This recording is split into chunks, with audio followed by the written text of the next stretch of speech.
Halo, saya Dr. Nahla.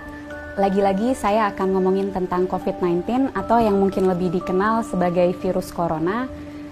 Mudah-mudahan belum pada bosan dan jangan sampai bosan dulu karena banyak sekali informasi sekarang yang beredar, belum tentu betul, masih banyak hoax-hoax yang harus dibasmi, dan bagi teman-teman yang bisa mendapatkan banyak informasi, semoga dapat juga meneruskan informasi ini karena apa yang kita lakukan harus kita mulai dari diri kita sendiri dan kita ajak teman-teman di sekitar kita untuk melakukan hal yang sama.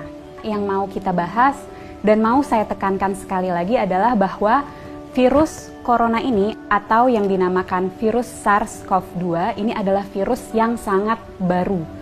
Apa dampak dari fakta bahwa ini adalah virus yang baru? Yang pertama, berarti kita belum tahu pasti sifat dari virus ini. Yang kedua, kita belum tahu pasti efek dan berapa lama efek yang akan disebabkan oleh virus ini. Yang ketiga, belum ada obat yang betul-betul efektif untuk melawan virus ini. Yang keempat, belum ada vaksin yang bisa mencegah seseorang untuk tidak terinfeksi virus ini. Jadi itu yang teman-teman harus selalu ingat.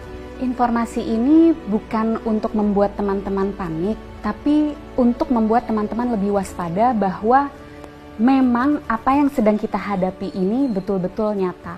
Dan bersama-sama kita bisa mencegah penularan virus ini lebih luas.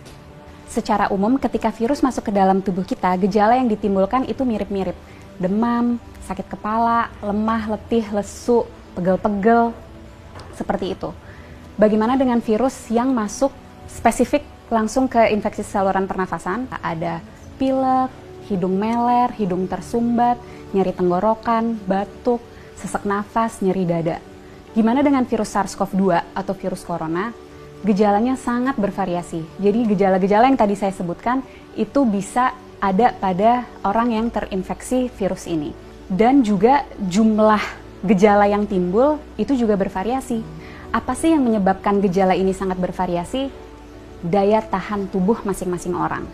Jadi kalau kita nih yang sebagai anak muda, sehat, nggak ada penyakit, daya tahan tubuhnya baik, kemungkinan gejala yang kita alami ketika kita terinfeksi virus ini sangat ringan atau bahkan sama sekali tidak ada gejalanya. Sekali lagi saya tekankan, orang dengan daya tahan tubuh yang baik itu bisa tidak ada gejalanya, walaupun virusnya sudah ada di dalam tubuh kita.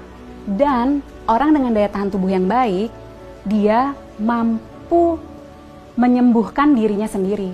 Karena pada dasarnya virus itu memang self-limited disease. Jadi daya tahan tubuh kita sendiri bisa membasmi virus itu.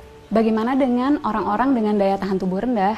Tentunya akan dapat mengalami gejala yang lebih berat, bisa sampai sesak nafas, bahkan bisa sampai menyebabkan kematian. Siapa saja sih orang-orang yang kita tahu daya tahan tubuhnya rendah? Yang pertama, orang tua yang usianya di atas 60 tahun. Yang kedua, orang-orang dengan penyakit penyerta. Penyakit penyerta itu apa? Jadi penyakit yang biasanya lagi-lagi ada di orang tua, seperti kencing manis, darah tinggi, sakit jantung, sakit ginjal, sakit paru, sakit liver, kanker, dan lain-lain. Nah, orang-orang inilah yang akan sangat menderita ketika dia terinfeksi oleh virus SARS-CoV-2 atau virus corona ini. Untuk kita yang daya tahan tubuhnya baik, ketika kita terinfeksi virus ini, kita bisa hanya dengan meningkatkan daya tahan tubuh kita, terus kita bisa melawan virus ini. Tapi bagaimana dengan orang-orang dengan daya tahan tubuh rendah? Itu yang harus kita pikirkan. Itu yang harus kita cegah supaya mereka tidak tertular virus ini. Jadi, apa yang bisa kita lakukan untuk membantu mereka-mereka yang daya tahan tubuhnya rendah? Dengan cara jaga jarak, hindari keramaian, dan di rumah aja. Kenapa? Karena virus ini yang paling kita takutkan dan sudah kita tahu dari virus ini adalah penyebarannya yang sangat amat cepat dan lebih mudah dan lebih cepat di tempat-tempat keramaian. Tapi lagi-lagi jangan panik. Bukan berarti kalau teman-teman yang masih muda dan sehat ini merasa, oh saya ada gejala-gejala COVID-19 nih, ada demam-demam yang sumeng-sumeng, demam rendah, nyeri tenggorokan, sedikit pilek, sedikit batuk, terus harus langsung ke rumah sakit. Bukan itu maksud saya. Bukan berarti Kalau teman-teman ada gejala itu, harus segera ke rumah sakit. Apa yang harus kita lakukan? Ketika mengalami gejala itu, lagi-lagi di rumah aja, tingkatin daya tahan tubuh dari rumah. Dengan cara apa? Istirahat yang cukup, tidur malam yang cukup, 7-9 jam, makan makanan bergizi, minum air yang banyak, kalau bisa lakukan olahraga atau aktivitas ringan di rumah. Kenapa untuk kita yang muda dan sehat ketika mengalami gejala-gejala penyakit COVID-19 lebih baik di rumah aja dan nggak perlu ke rumah sakit? Karena kita mau memastikan bahwa rumah sakit itu tetap tersedia untuk mereka yang betul-betul membutuhkan.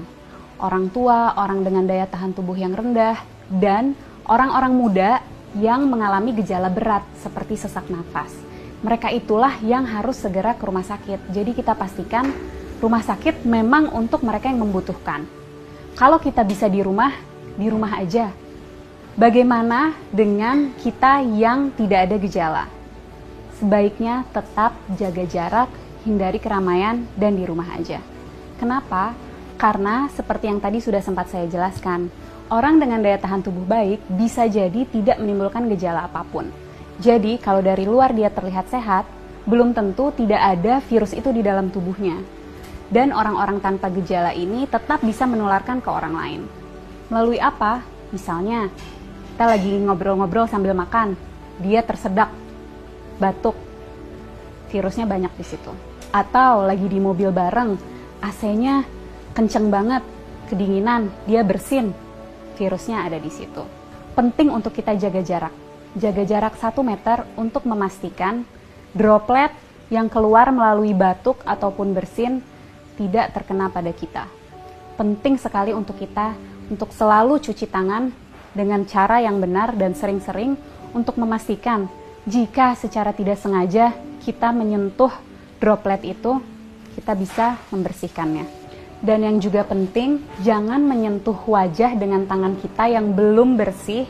Kenapa? Karena virus akan lebih cepat menyebar, lebih cepat masuk melalui mukosa mata, hidung, dan mulut. Penting untuk kita menghindari keramaian untuk memutus rantai penularan ini. Penting untuk kita di rumah aja supaya kita bisa terus meningkatkan daya tahan tubuh kita untuk dapat melawan virus ini. Bagaimana untuk kita yang tidak bisa di rumah aja, terpaksa harus bekerja di luar atau harus pergi keluar, tetap usahakan untuk menjaga jarak. Jaga jarak 1 meter dan usahakan sebisa mungkin menghindari keramaian.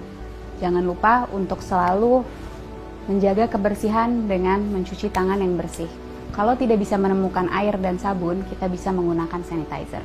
Para peneliti, dokter-dokter, farmasis, tenaga medis, dan semua sedang berusaha mati-matian untuk mencari obat dan vaksin dari virus ini. Mari kita berperan membantu mereka dengan cara jangan panik, tapi tetap waspada. Kita jaga jarak, hindari keramaian, dan di rumah aja. Nggak perlu ke rumah sakit kalau gejalanya ringan. Pastikan rumah sakit tersedia untuk mereka yang membutuhkan, orang-orang tua, orang dengan daya tahan tubuh rendah, dan orang-orang dengan gejala yang berat seperti sesak nafas. Yuk teman-teman, kita bareng-bareng lawan virus SARS-CoV-2 ini. Dan untuk teman-teman medis, tetap semangat.